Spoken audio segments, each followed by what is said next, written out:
अस्सलामुअलैकुम नाजरीन, आप देख रहे हैं फ्लाई न्यूज। कोट लालू थाने के हदूद मुंगिया नाके पर दुकानदार अब्दुल अजीज मुंगियो से ग्राहक के रूप में नौसरबाज शख्स 1,40,000 नकद रकम छीन कर फरार हो गया। दुकानदार के शोर मचाने पर दुकानदार और मौके पर मौजूद अफराद ने लुटेरे को पकड़ लिया और कोट लालू पुलिस के हवाले कर दिया। मुलजिम की ताहाल शनाख्त नहीं हो सकी। कोट लालू पुलिस मुलजिम से मजीद तफ्तीश कर रही है।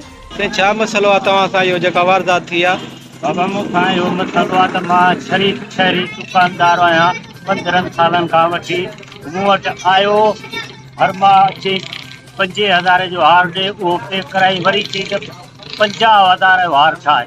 मूं ही 50,000 जा नोट हणणु शुरू कया।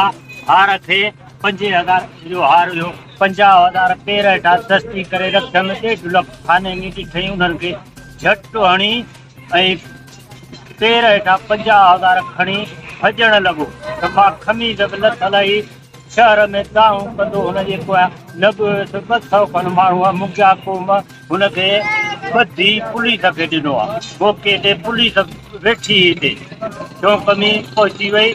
तक़रीबन 2 लख मुंहिंजा खणी भॻो ते वियो ऐं अॻु में मूंखां गाॾी फुर थी आहे, मोबाइल फुर थी आहे। 5,000 जो हार हिकिड़ो कार में खणी भॼी विया आहिनि।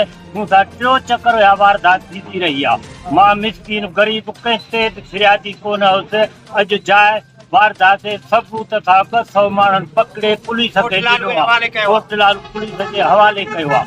मां मिसकिन शहरी आहियां, मूंखां इंसाफ़ खपे।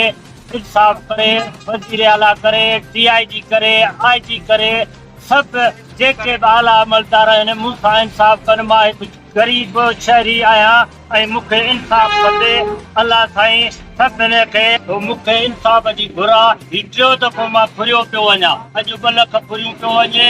अॻु में गाॾी 2025 टच मोबाइल 48,000 रोक सभु मूंखां फुरिजी विया आहिनि।